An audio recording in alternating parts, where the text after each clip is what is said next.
சட்டமன்ற உறுப்பினர் முன்னாடியே உங்களுடைய ஆதரவாளர்களால் தாக்கப்பட்டார்ன்றது ஒரு சம்பவம். அது என்ன? வணக்கம். ஃபர்ஸ்ட் ஒரு விளக்கம்.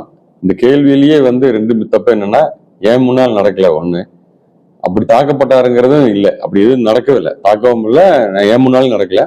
நான் தளபதி முதலமைச்சர் ஆனதுக்கு அப்புறமா நான் ஜெயிச்சு இந்த தொகுதியில எல்லா பக்கம் நன்றி சொல்லிட்டு இருக்கிறோம். அந்த வகையில ஒவ்வொரு வில்லேஜா போய் சொல்லும் போது இங்க இந்த ஊராட்சிக்கு இன்னைக்கு கனியூர், நீலம்பூர் இந்த பக்கமெல்லாம் போகணும் அப்படின்னு ஒரு டூர் போட்டிருந்தோம்.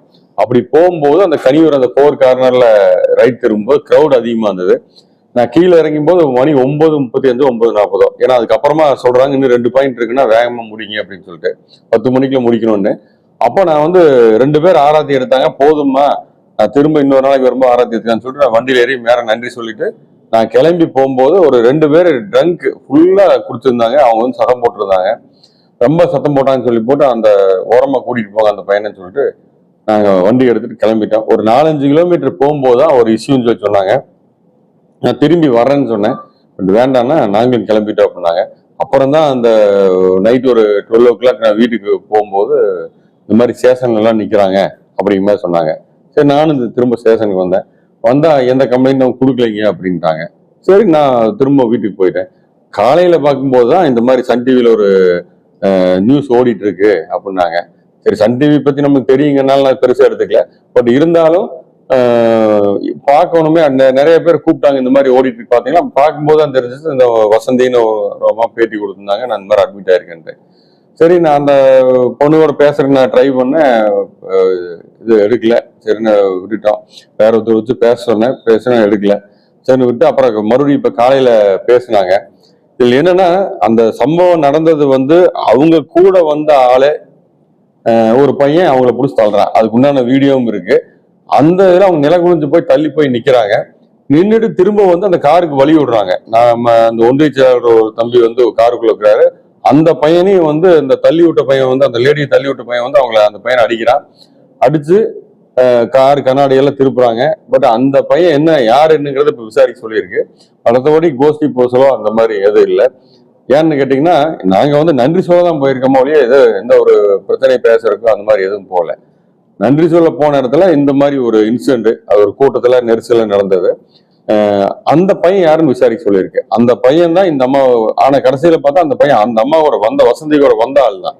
அதனால அது கட்சிக்காரனா இருக்கலாம், இல்லைன்னா ஏதாவது அனுதாபியா கூட இருக்கலாம், அப்படி இருக்கலாம். மற்றபடி எங்க கோஷ்டி போசலோ அந்த மாதிரி எதுவும் இல்லை.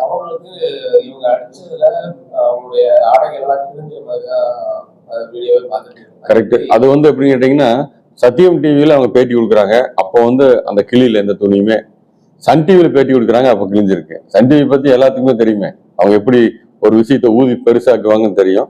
அந்த வகையில தான் அது நடந்திருக்கு. அவங்க ஒண்ணும் இல்லாம அன்னைக்கு நான் அந்த மார்க்கெட்ல ஓட்டு கேட்க போகும்போது ஒரு பொண்ணு கேள்வி கேட்டதை 3 நாள் ஓட்டுனாங்க. அந்த மாதிரி அவங்க இருக்கிறத பெருசு பண்ணி தான் பார்ப்பாங்களே, நல்ல விஷயத்த அவங்க சொல்லலாம். அதுக்கு உண்டான இது அவங்களுக்கு திறனி இல்லை அவங்களுக்கு.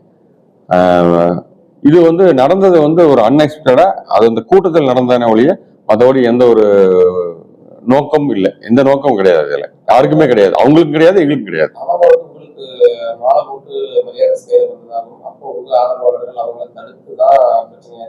அது தெரியல, ஏன்னா நான் பார்க்கல. நான் அதுக்குள்ள மேல வண்டியில ஏறி, பிரச்சார வண்டியில மேல ஏறி நான் நன்றி சொல்லிட்டு நான் இன்னும் 2 பாயிண்ட் போகணும் அப்படின்னு சொல்லி நான் நகர்ந்துட்டேன். அதனால இவங்க வந்ததையும் நான் கவனிக்கல. ஏன்னா கூட்டம் இருந்துச்சு.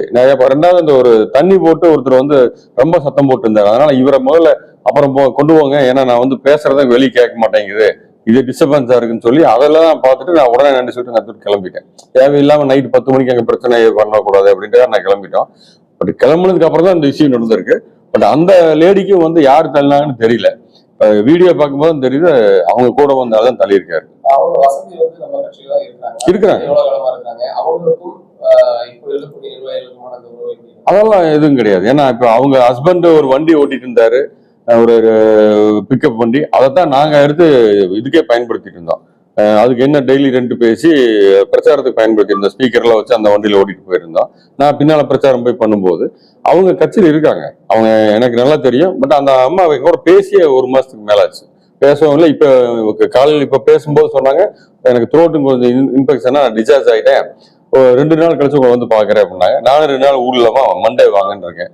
படம் தான் சொல்லியிருக்காங்க. உங்களுக்கு ஏதாவது வேணா சொல்லுங்க, நான் பண்ணித்தரேன் தான் சொல்லியிருக்கேன் ஒழிய மற்றபடி ஒரு காழ்ப்புணர்ச்சியோ எதுவுமே இல்லை. இன்னொன்னு அவங்க எங்க கடைசி வரைக்குமே நான் வந்து பிரச்சாரத்துக்கு போகும்போது அவங்க நல்ல விதமா ஆராய்ச்சி எடுத்து பண்ணாங்க. அவங்க பொண்ணு அவங்க அம்மா எல்லாருமே வந்து நின்று நல்ல விதமா ஆராய்ச்சி எடுத்து பண்ணாங்க. ஆனா எங்களுக்குள்ள எந்த ஒரு இதுவும் இல்லை. இல்ல, நான் போறதுக்குள்ள அவங்க வந்து டிஸ்சார்ஜ் ஆயிட்டாங்க. இப்ப கேட்டேன் டிஸ்சார்ஜ் ஆயிட்டேன்னாங்க. அப்புறம் அங்கிருந்து ஒரு பொண்ணு போன் பண்ணி கொடுத்தாங்க, இந்த மாதிரி பேசுறாங்கன்ட்டு. நான் டிஸ்சார்ஜ் ஆயிட்டேன்னா அப்படின்னாங்க. சரி ரிப்போர்ட் அனுப்ப சொல்லி பார்த்தா அதுல எதுவும் இல்லை. ஸ்கேன் எடுத்தெல்லாம் பார்த்துருக்காங்க, எந்த ஒரு இன்ஜூரிஸ் எதுவுமே இல்லை. அவங்க ஜஸ்ட் என்ன ஃபோர்ஸ்ன்னு தெரியல போய் அட்மிட் ஆனது. ஏன்னா 12 மணிக்கு மேலதான் அட்மிட் ஆயிருக்காங்க போல இருக்கு. அதனால வந்து எனக்கு சரியான என்ன ஏதாவது ஒன்று நடந்ததா அதை பத்தியே நான் விசாரிக்கல. ஏன்னா என்னோட மனசுல அந்த மாதிரி எதுவும் இல்லை, கண்ணிங்க எதுவுமே நினைக்கல. அதனால ஏன் போய் அட்மிட் ஆகினாலும் கூட நான் கேட்கல. அவங்க ஏதாவது நடந்திருக்கலாம், அவங்க பண்ணியிருக்கலாங்க. பட் நான் என்ன ஏதோ கட்சியில் உங்களுக்கு என்ன பொறுப்பு வேணுமா சொல்லுமா, நான் வாங்க நேர்ல பேசுவோம்னு நான் சொல்லியிருக்கேன் ஒழிய மற்றபடி நான் எந்த இதுவும் அதெல்லாம் எதுவும் கிடையாது. இல்ல பேட்டி கொடுத்தாங்க அப்படின்னா அவங்க யார் தள்ளாங்கன்னு தெரியலங்கிறதா. ஆக்சுவலா வந்து அந்த பையனை இப்ப நாங்க அடையாளம் பார்க்க சொல்லியிருக்கேன். அந்த பையன் யாரு எந்த ஏரியால இருக்கான்னு அடையாளம் பார்க்க. ஏன்னா இந்த ட்ரிங்க் அடிச்சுட்டு சத்தம் போட்டாலே கிட்டா பார்த்து இங்க வந்திருக்காரு. அவர் எதுக்கு அங்க வந்தாருன்னு தெரியல. அதுதான் இப்ப இந்த பையன் யாருங்கிறது விசாரிக்க சொல்லியிருக்கேன். ஏன் வந்து இந்த பையன் வந்தாங்க, ஏன் இவங்களை வந்து அடிக்க போனா, இவங்களை தள்ளி விட்டான் வசந்திய, அப்படிங்கறது எல்லாமே விசாரிக்க சொல்லியிருக்கேன். விசாரிச்சதுக்கு அப்புறமா அதான் தெரியும். மற்றபடி எந்த கால் பிரச்சனையோ எந்த ஒரு பாலிடிக்ஸோ இதுல இல்லை. ஏன்னா அவங்க நம்ம பார்ட்டி ஆளுங்க, அதனால அந்த இதெல்லாம் எதுவும் கிடையாது. அவங்க இருக்கிற அந்த ஏரியால அவங்க அவங்களே எல்லாத்துக்கும் தெரியும் இந்த பார்ட்டியில இருக்காங்கிறது அந்த பொதுமக்களுக்கு தெரியும். அவங்க சூழலை பொறுத்த வரைக்கும் கோஷ்டி பூசல் இருக்கிறதா வந்து பரவலாக இருக்குங்க. அதாவது ஏற்கனவே இருக்கக்கூடிய மாவட்ட செயலாளர் இப்போ சட்டமன்ற உறுப்பினராக இருக்கக்கூடிய உங்களுக்கும் உங்களது ஆதரவாளர்கள், அதாவது இரு தரப்பினருக்கும் இடையே தொடர்ந்து பிரச்சனைகள் நடைபெறுறாங்க. அப்படி எதுவும் இல்லை. ஏன்னு கேட்டீங்கன்னா இப்போ 9 ஒன்றிய செயலாளர் கூட இப்போ வந்தாங்க. இருக்கிறது மொத்தம் 9 ஒன்றிய செயலாளர், 5 பேரூராட்சி செயலாளர், 37 ஊராட்சி செயலாளர்கள் எல்லாமே நம்ம கூப்பிட்டா இப்போ வருவாங்க. நமக்கு எல்லாத்தையும் சந்திக்கிறோம். அவங்க உண்டான குறை பூரா நேற்று அந்த வாரப்பட்டியில நலத்திட்டத்துக்கு போடும்போது அங்க எல்லாருமே வந்தாங்க, எல்லாத்தையும் கலெக்ட் பண்ணி கொடுத்தாங்க. சுல்தான்பேட்டை சைடு இருக்கிற ஊராட்சி செக்ரட்டரி பூரா வந்து கலெக்ட் பண்ணி கொடுத்தாங்க இவ்வளவு வேலை செய்யணும்னு அப்படின்ட்டு. அதனால எந்த கால்புரம் இருந்தாலும் யாரும் எல்லாரும் வந்துட்டே தான் இருக்காங்க. ஆளுகளை கூப்பிட்டு வர்றாங்க ஜாயின் பண்றதுக்கு. ஏடிஎம்கேல இருந்து கூப்பிட்டு வராங்க, டிஎம்கேல இருந்து வர்றாங்க, அவங்களை கூப்பிட்டு வர்றாங்க. இங்க இந்த மாதிரி புதுசா வர்றாங்கிறாங்க அப்படின்னு கூப்பிட்டு வர்றாங்க. யாருக்கு அந்த மாதிரி கால் போனுச்சு அந்த மாதிரி இல்லை. காலையிலேயே 9 ஒன்று செயலாளர் வந்தாங்க, கொஞ்சம் பேசணும் அப்படின்னு சொல்லிட்டு சரி இதெல்லாம் முடிச்சிட நம்ம பேசிக்கலாம் அப்படின்னு சொல்லிட்டு என்னென்ன தேவைகள் எல்லாமே சொல்றேன்னு இருக்காங்க. ஒவ்வொரு ஊராட்சியில என்னென்ன இருக்கு, ஒவ்வொரு ஒன்றியத்துல என்னென்ன வேலை செய்ய வேண்டியதுன்னு எல்லாத்தையும் லிஸ்ட் எடுக்க சொல்லியிருந்தேன். பட்டா எவ்வளவு பேர் தரணும்னு அதெல்லாத்தையும் கொஞ்சம் எடுத்துட்டு வந்திருக்காங்க. அந்த மாதிரி எந்த ஒரு இது இல்லை, காழ்ப்புணர்ச்சியோ அந்த மாதிரி எதுவும் குரூப் பாலிடிக்ஸோ எதுவும் கிடையாது. உறவு அப்படின்னா அந்த தம்பி வந்து பாபு வந்து கட்சியில் இருக்காப்புல, நமக்கு சீனியர் தான், அதுல ஒன்றும் எனக்கு மாற்று கருத்து இல்லை. நான் வந்து இப்பதான் வந்தேன். மற்றபடி வந்து அவர் சைலண்டா சில நேரத்தில் ஒதுங்கி போவாரு. நானும் அதை வந்து பெருசா எடுத்துக்கிறது இல்லை.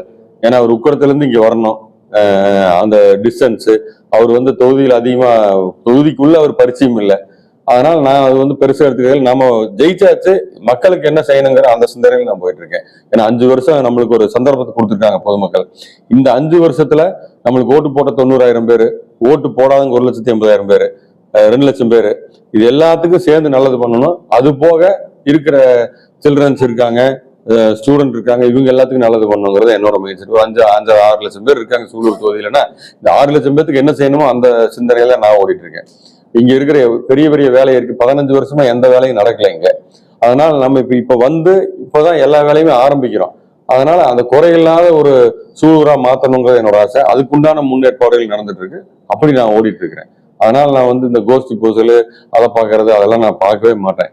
ஏன்னு கேட்டீங்கன்னா யாரு வந்தாலும் கூட்டிட்டு போயிடுவேன். வாங்க இந்த இடத்துக்கு போலாம், வாங்க போலாம், எப்படி இருந்தாலும் எனக்கு கூட 10 ரூபாய் கூட்டிட்டு தான் போறேன். ஏன்னா அவங்களும் அந்த ஏரியாவை தெரிஞ்சுக்கிட்டும், இந்த ஏரியால இருக்க மாதிரி நம்ம ஏரியால இருந்தா அதை கம்ப்ளைண்ட் பண்ணலாங்க இருக்காங்க, தெரிஞ்சுக்கிட்டு 10 ரூபாய் எப்பவுமே கூட்டிட்டு போவேன். அவங்களும் அதை தெரிஞ்சுக்கணும் அப்படிங்கிறா. ஒரு ஏரியாவுக்கு போகும்போது உன் ஏரியால இந்த மாதிரி பிரச்சனை இருக்கலாம்ப்பா, நீ பாத்துக்கங்கிறக்காக கூட்டிகிட்டே போறோம். அவங்க தெரிஞ்சுக்கிட்டாங்கன்னா நம்ம ஊர்ல இதெல்லாம் பேசலாம், அவங்ககிட்ட போய் ஒரு சிந்தனை வரும். ஏன்னா இப்ப இருக்கிற தமிழக வெற்றிக்கிறதுக்கு எல்லாரும் அரசியலுக்கு புதுசு. அதை வந்து அவங்க டெய்லியும், அதாவது அரசியல் மட்டும் இல்ல, வாழ்க்கையில தினம் ஒரு விஷயத்த கத்துக்கிட்டே இருக்கணும். கடைசி வரைக்கும் நம்ம உயிரோடு இருக்க வரைக்கும் கத்துக்கிட்டே இருக்கணும். அப்போ பேலன்ஸ் நிறைய நிற்கும். அதனால கத்துக்கிறது என்னை பொறுத்த தப்பே கிடையாது. அதுக்காக தான் அவங்க எல்லாத்தையும் நம்ம கூட்டே போறோம். இல்ல அது வந்து நீங்க நான் சொன்ன மாதிரிதான் சிவாஜி கணேசனே வந்து யாரையும் திருப்திப்படுத்த முடியல, நடிகர் திலகம் அவர். அப்ப நான் எப்படி திருப்தி முடியும்? எல்லாத்துக்கும் ஏதாவது ஒரு குறை இருக்கத்தான் செய்யும். அது வந்து என் மேல சந்தேகப்படலாம், இல்ல என் மேல தப்பு சொல்லலாம், ஏன் நான் தப்பு கூட பண்ணியிருக்கலாம் எனக்கு தெரியாம, அது இருக்குதான் செய்யும். இல்ல அடுத்தவங்க பண்றது எனக்கு பிடிக்காம இருக்கலாம், அது மாதிரி ஏதாவது ஒண்ணு இருக்கு. ஏன்னு கேட்டீங்கன்னா இப்போ அப்படி வந்து எல்லாத்தையுமே திருப்திப்படுத்தினா அது ஒரு பொய்யான ஆள் தான் அர்த்தம். அப்ப பண்ணவே முடியாது. கோபத்தை காமிக்கிறது காமிச்சுதான் ஆகணும். ஏன்னா கோபம் இல்லாத மனிதன் வந்து அவன் எல்லாத்துக்கும் தயாரானவன். நான் அப்படி இல்லை, கோவப்படுறது கோவப்படுவேன், சாந்தமா இருக்கிறது சாந்தமா இருப்பேன். கோவப்படாம எனக்கு நடிக்க தெரியாது, எனக்கு அந்த மாதிரி பழக்கம் கிடையாது. ஏன்னா நான் வந்து ஸ்ட்ரைட் ஃபார்வர்ட். அதனால எனக்கு அந்த கோபம் இருக்குதான் செய்யும்.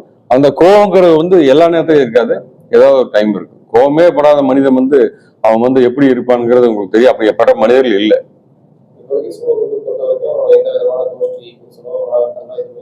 எதுவும் கிடையாது, நல்ல விதமா போயிட்டு இருக்கு. நீங்க எதுவும் உருவாக்கிறாதீங்க. ஊடகத்துக்கு நான் தான் சொல்றேன், இதான் தயவு செஞ்சு விசாரிச்சுட்டு போடுங்க, 2 பக்கம் கேட்டு போடுங்க. பரபரப்புக்காக ஒரு நியூஸை போட்டு அதுக்கு பின்னால் நாங்க ஓட வேண்டியதா இருக்கு. ஏன்னா எத்தனை வேலை இருக்கு. சூழு தொகுதி எடுத்தீங்கன்னா அவ்வளவு வேலை இருக்கு. 20 வருஷமா எந்த வேலையும் நடக்கல. நாங்க இதுக்கு ஒரு ஸ்டெப் எடுத்து வைக்கும் போது பின்னால் இருக்கிற மாதிரி